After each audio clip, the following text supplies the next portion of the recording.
Welcome back. My head got cold. Chapter 6. Kathy had never felt so excluded in her life. All morning she'd done her best to befriend the women Ray had told her were truly wonderful. "They're very funny," Ray said, "and we talked for hours. I told them some very private things. Those women got more out of me than Dr. Hightower ever did." Kathy hadn't commented on that because he kept his visits to Jeanne Hightower so secret that she come to resent the woman. What was he talking to her about? Kathy had her hopes, but she wouldn't be sure until he told her. But these women? What about them had made Ray say they were so easy to talk to? She could hardly get more than 10 words out of them. She tried to get them to leave the house and go into Summer Hill with her, but she hadn't succeeded. She couldn't help but wonder if the problem was her weight. Both of them were so skinny that at any moment Kathy expected them to suggest, in that superior tone skinnies had perfected, that if she ate healthy, she would, lose weight. They probably thought she ate donuts 4 times a day. This would, of course, be followed by their suggestion that she exercise, as though she sat around all day eating bonbons. Skinnies always believed they knew the answer to every weight problem. Eat less, move more. In their mind, it was oh so simple. All this would be said while the skinnies were eating and eating, then eating some more. And their idea of exercise was 3 legs lift and a brisk walk to their car. Kathy's favorite suggestion was that she park her car far from the store and walk. Her reply was a deadpan, "Should I give up my daily 3-mile jog to do this?" Kathy had 3 personal trainers, one for boxing, guaranteed to make a person lose weight, one for HIIT, high intensity interval training, that had her pushing a steel sled full of 45-pound plates, and one for yoga.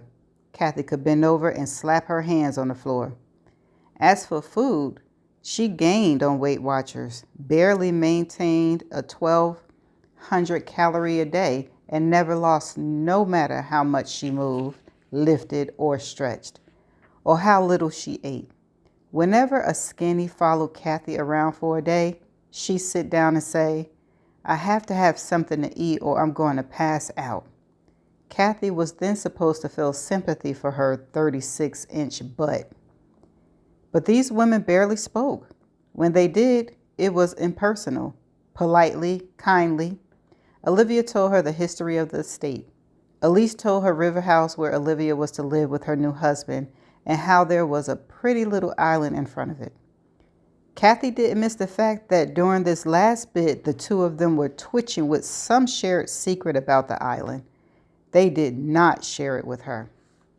Olivia chatted about gardening and church and told of a play the town had put on last summer. Elise said that in the last year, she had become very interested in gardening. In fact, she spent hours each day just watching the plants. Again, there were the little smiles of secrets shared. And again, Kathy was excluded. Right now, the skinnies were sitting in the living room, each with a book and silent. Suddenly, the thought came to her that maybe the problem could be with whatever Ray had told them. That idea nearly made her heart stop. Had he told them, please, no, about their non-existent sex life? How women everywhere came onto him? Kathy had seen and heard 1,000 versions of, "What's a gorgeous guy like you doing with a fatty like her?" Ooh, and I bet Kathy's not even that fat. What could her reply be to that endless question? "My father owns the company where Ray works." Perfect. That would make it clear that a hunk like Ray wasn't passionate about a chunk like her. What could Ray have told them? It had been odd that he said he was going to Virginia by himself. He liked people around him. After Ray left, his secretary Rita called and told her about the situation at work, and Kathy knew he had to go to Australia. When she finally got him on the phone last night, he didn't answer her emails and her first two calls went to voicemail. He raved about the women so much that Kathy wanted to meet them. It was her idea to go to Virginia and stay for a while. Oddly, Ray had suddenly started discouraging her visit. He said the house was too small to move around in, and he disliked the grounds with an empty mansion and a wall around it. But she very much wanted a vacation. And he made the women sound fascinating. She should have known it was too perfect to be real. Maybe these women were like so many others and had fallen for Ray. Maybe young Elise was after him. Was that why they were looking down their noses at his less than self wife? By lunchtime, Kathy had decided to repack her bags and leave.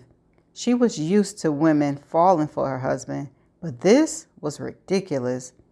Is anyone hungry? Olivia asked. I am.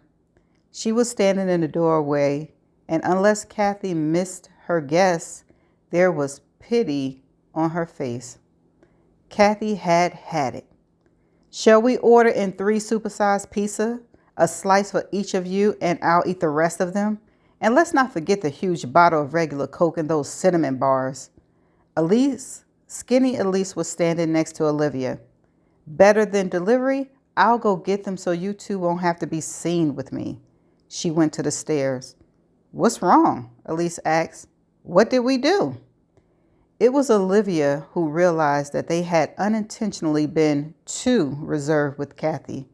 They not meant to, but they had excluded her. Olivia spoke loudly. My stepson and his wife have camped out in my house at the far end of the estate. They're planning to hit me up for money, so I don't want them to know I'm back in town. And the police are probably after Elise, so she can't be seen outside the grounds. That's why we didn't want to go into town with you.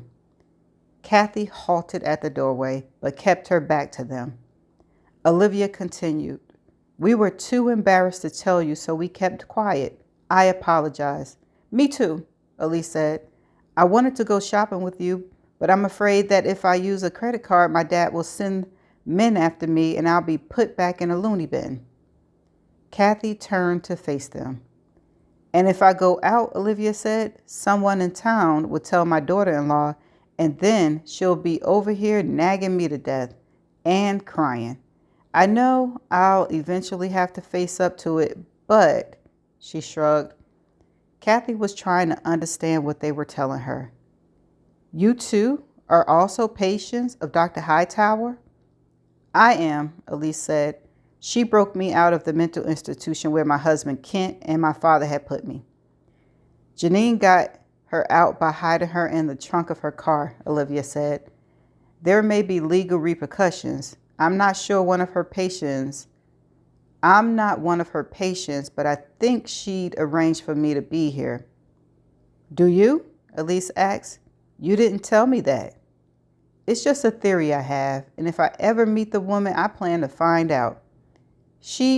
Elise began, but Kathy cut her off. You two haven't been excluding me because of, she motioned to her body. Of course not, Olivia said. What a dreadful thought. But I ought to, Elise said. You look like a taller version of Carmen, but your face is prettier. And what do you use on your hair? It looks great. Oh, and Carmen is the woman my husband dumped me for. They have a little girl. He didn't want to start a family with me. As Kathy sat down on the couch, she named a salon shampoo. She was staring at Elise.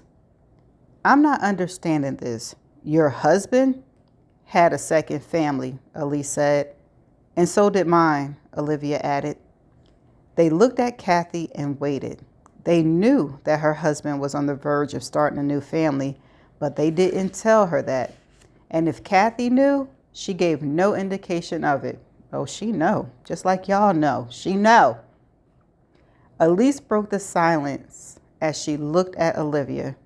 Do you think Jeanne put us together because you and I have the same problem?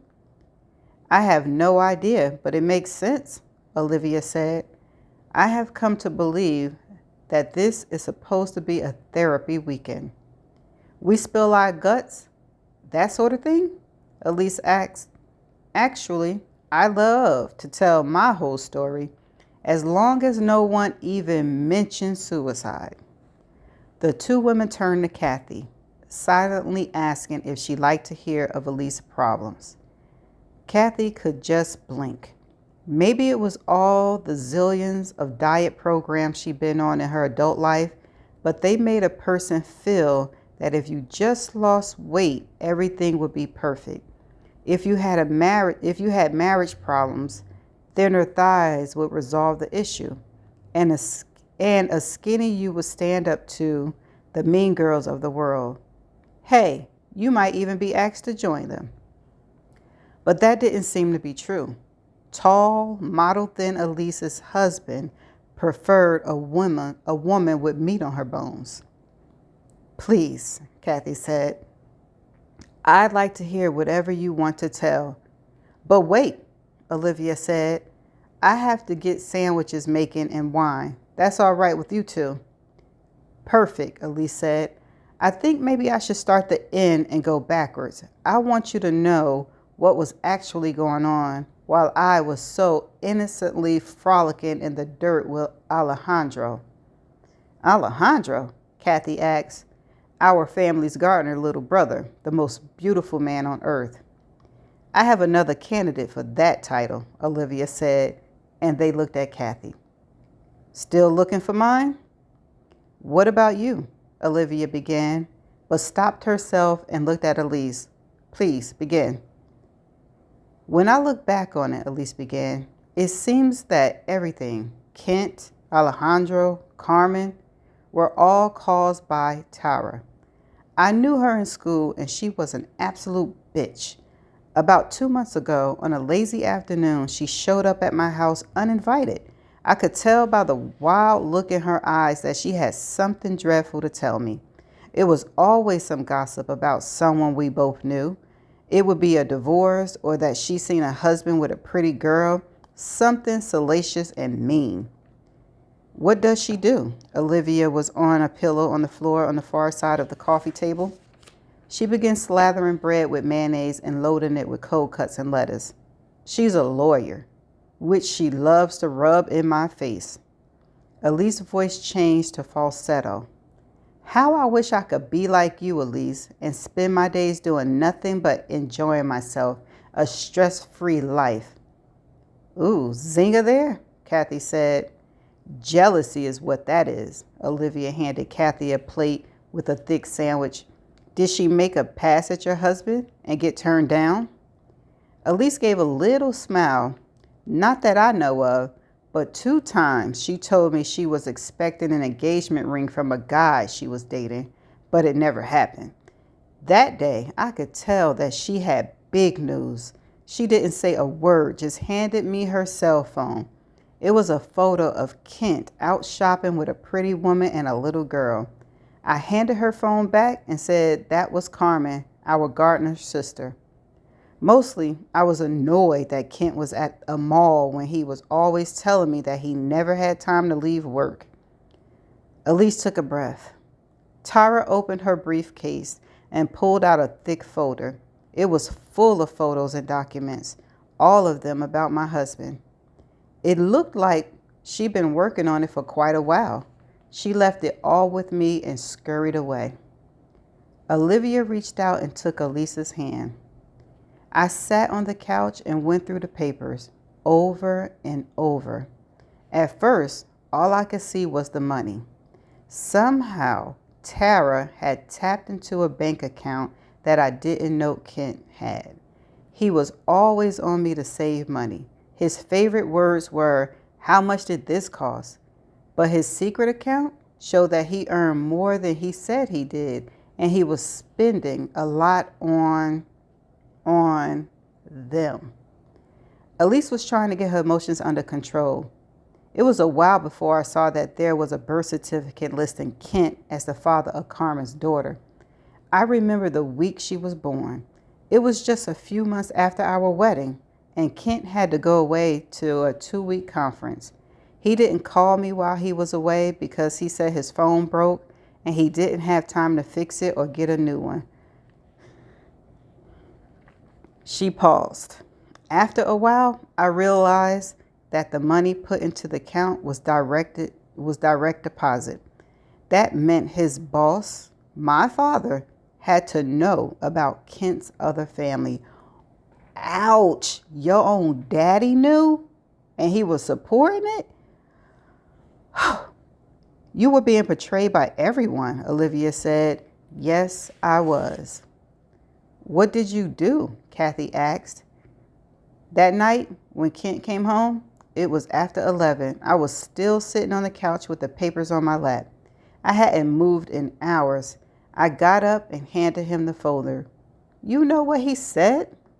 Both Olivia and Kathy shook their heads. I can quote him as it burned into my memory. He said, I bet Tara did this. She's always liked sticking her nose into other people's business. Elise, baby, you ought to stay away from her. Yow, Kathy said. That was cruel. That's the voice of a man who is scared, Olivia was frowning. And what did you reply to that? I lost it, Elise said. I'm saying, though, hit this beside the top of his head. But no violence. Okay. I started screaming. By that time, Alejandra and I were... She stopped talking. You told him about Alejandro? Olivia asked. No, I had enough sense not to mention Carmen's brother. Oh, this web, I tell you. Her husband is sleeping with Carmen and she's sleeping with Carmen's brother. Ah, Olivia said. But part of you wonder if Alejandro was a decoy. Elise took a drink of her soda. It certainly did seem to be a huge coincidence that he and Carmen were together and that Alejandro and I were friends. How was Kent during all of this? Kathy asked. He seemed calm, but he wasn't. He made me a drink and he was shaking so much that he spilled half of it. And he put pills in it, Olivia said softly. Kathy gasped. He did. For a moment, Elise's jaw clamped shut. I was pacing back and forth and yelling so I didn't see him do it. I wanted to grab something and hit him with it. He had no idea how much I was planning to give up for him. I had such a deep sense of loyalty that I never, she swallowed. Anyway, I was so angry that I couldn't see or hear much. When he handed me a drink, I gulped it. It was almost straight vodka and I hadn't eaten all day. It went straight to my head. I was so dizzy that Kent pushed me toward the bedroom and I fell down on the bed. He left the room. Your mistake was taking anything from him after you find out what was up. That drink would have been all over him. Elise stood up, paced for a moment, then looked back at them. As soon as my head stopped whirling, I got up, went to the door, and opened it. Kent was on the phone. I heard him say, "She knows." And that's when reality hit you, Olivia said. Elise nodded. I finally, at last, saw that my husband was never going to really love me. It was about love, Kathy said. You weren't angry about money or even another woman, but about love? Yes, that's true. Again, Olivia squeezed Elise's hand. That's when you wanted oblivion, so you took a pill. Yes, but only enough to calm me so I could think, Elise said. There was a bottle of Kent's prescription sleeping pills on the bedside table. He said that the stress of his job kept him from sleeping. Maybe it was his guilty conscience, Olivia said. Kathy grimaced. Or worry about how to afford everything? That's more likely, Elise said. You took a pill, Olivia's voice was encouraging, but you didn't know that Kent had already given you some. Elise nodded. When I felt sleepy, I was glad. It was all horrible, but at the same time, it was a relief. I thought about how in the morning I'd contact a lawyer. Would it be Tyra? Kathy asked. Elise smiled. She certainly would know the meanest, most soulless lawyer there was. When I drifted off to sleep, I was almost happy. You were thinking about Alejandro, Olivia said. I was hoping about Alejandro. Maybe he didn't know about his sister and my husband. If your father know, he know. But then he and his brother had said things that suddenly made sense. Had everything between us been to distract me? Or could it have been some huge cosmic coincidence that my husband and I had fallen for two people from the same family? I don't think it was a coincidence. Or just old-fashioned proximity. They were both there near you two, Olivia said. I can attest that youthful hormones tend to guide people, not wisdom. What happened when you woke up in the hospital?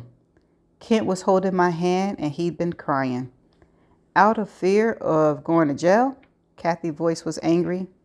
My guess is that he was genuinely sorry, Olivia said. I doubt if he meant to harm you. He didn't, Elise said. He was just stupid, that's all. He was kissing my hand and saying he was sorry, and he was telling me that from now on he'd be a better husband and we'd start over fresh. We'd forget about the past and go on from there. Did you believe him? Olivia asked. All I could think about was his cute little daughter. He was going to abandon her? I didn't think so, and I didn't want that. My throat was raw from the tube that had been stuck down it, but I managed to say, I want a divorce. What did he say to that? Kathy asked. He started pleading.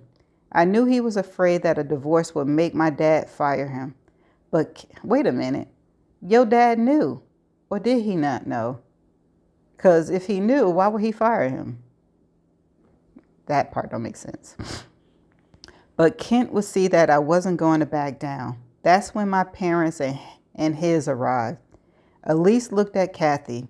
A therapist was with them, and she was talking about my suicide attempt as though it were a given. She was telling them how to handle me to make sure I didn't do it again, and talking of a place where I'd be protected. I could hardly speak, but I kept saying no and trying to get Kent to tell them the truth. But he saw his opportunity and took it. Olivia said. He did.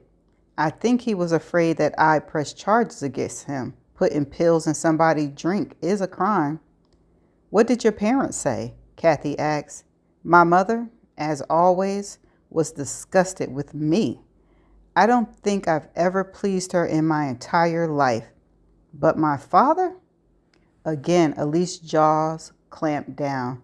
My father was giving Kent looks as though to say, I knew this was going to happen. Do you think he knew Kent had put the pills in your drink? Olivia asked. No. I think my father thought I'd find out about Carmen and had tried to kill myself. He wanted me put under constant care so I couldn't try to do it again. He and Kent signed papers and I, Elise shrugged. You were put in the psychiatric ward, Olivia said. And no one there believed me when I said I hadn't tried to kill myself. One of the doctors said I was so angry that he was afraid that if I were released, I might harm Carmen and her child. That's horrible, Kathy said. You were made into a villain. And meanwhile, Kent was at home like nothing had happened. Then you met Jeanne, Olivia said. She wasn't my doctor, so she couldn't release me without the permission of my father and my husband. The, sane people. So you escaped in the trunk of her car? I did. She let me out after we crossed the state line, and I sat in the front seat. We took turns driving. What did you talk about? Olivia asked. Elise smiled. Janine, I'm gonna put her name up at the end. I'm gonna put it up there, and y'all tell me how it's pronounced. Janine said, just so you know, I think your whole family is a bunch of douchewads, and I like to see them locked up. But let's talk about happy things. So we did. Food, gardens, and places we'd been. The next day, she dropped me off at the diner in Summer Hill. She said, I'm going to see that you will be given a chance to fix all of this. With lawyers, Kathy said, I know some. I guess so, but I got the idea that she meant something else. Olivia smiled. I'm on Janine's side. I think it's Jeanne's side. I want to hear about happy things. I want to know about your shirtless hero, who may or may not have been spending time with me to cover for Carmen and... Olivia put up her hand. Tell us the story, then let Kathy and me be the judge. How did you meet Alejandro? Through Tara. Tara set all of this up. Elise said, at least she's the one who made me actually see him. She shook her head. It's hard to imagine now, but I was so involved with my husband that I paid no attention to the gorgeous half-naked man sauntering through the garden 2 days a week. But then Tara showed up and... Wait, Kathy said. When and where was this? Long Island, the summer before I found out about Carmen and their child. Back in the days when I still believed that Kent and I could possibly be a happy couple. I want to know how you and Kent acted when you were together, Olivia said, and especially what you were like. Elise grimaced. I was perfect because that's what I thought it took to make a man love me. Been there, done that, Kathy said. With every diet, I hope that... No, this is your story. Tell us about you and Kent. Then we want details about you and the beautiful Alejandro. We were and are nothing but friends. That's all. Elise's voice softens. It never went past that. On that last night I tried, but he said no. Her eyes seemed to fade as though in a dream. Does Alejandro have dark eyes? Kathy asked. Elise came back to the present, like a stallion at midnight. And you never went to bed with him? Kathy asked. Wait a minute, Kathy. Do you know Alejandro? I was never unfaithful to Kent. Not so much as a kiss. But there was one night with Alejandro when I was tempted to the point where I nearly broke. Moonlight and margaritas. We had an argument and he was leaving the country. I had some decisions to make and... She looked at the women. I guess I better start at the beginning. Yes, you should, Olivia said, and the women settled back to listen. And that's the end of chapter 6. Okay, so did the father know that Kent was really seeing Carmen? Yes, he knew. But then he didn't know that Kent was going to, drug his daughter. But on the other hand, how the heck is she afraid? He's afraid to get fired when, the father no. Like, make that make sense. That don't make any sense at all. So, Kathy, I'm trying to get the feel of, she's saying that she's big and they skinny. Like, is Ray in a loveless marriage because? But why would he marry her? It's so many, like, why would you marry her when you didn't really have to? But is he cheating on her because she's a big girl? I'm saying though. No, I don't. And she probably is not all that big. She just thinks skinny. But Elise is telling her story now. And did Tara set all of this up so she can divorce? But he ended up being with somebody else, not Tara. I want to know if Tara is deeper into this than it is right now. And Elise said she didn't go any further with Alejandro. And then I want to know why Kathy keep focusing on Alejandro. Do you know him, honey? We're gonna get to Kathy's story. Okay, so the name, I'm not sure. It might be Janine or Jeanne. It's spelled Jeanne. Is that Jeanne? because I like to, get the names correctly, try to get them correctly anyway. But anywho, that's the end of chapter 6. I shall see you in the next chapter. Bye for now.